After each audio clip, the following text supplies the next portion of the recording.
লিখেছেন শেখ হাবিবুর রহমান।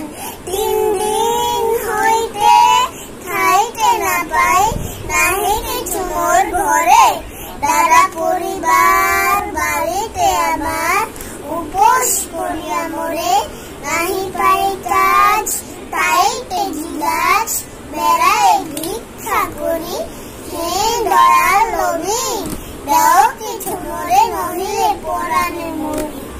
আরবের নবী করুণার ছবি, ভিখারীর সনে চাহে, কোমল কণ্ঠে কহিল তোমার ঘরে কি কিছুই নাহি।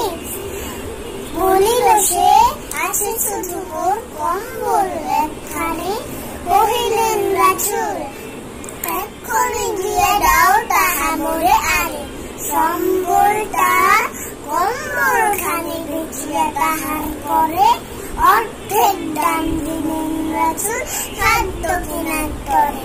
বাকি টাকা দিয়া কিনিয়া কুঠার, হাঁটল লাগায় নিজে, কহিলেন যাও কাঠ কেটে খাও, দেখো খোড়া পড়ে কেটে।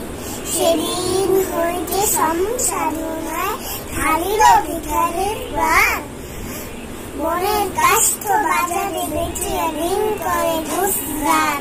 অভাব তাহার রহিল না, হইল সে সুখী ঘরে, নবীর শিক্ষা করুণা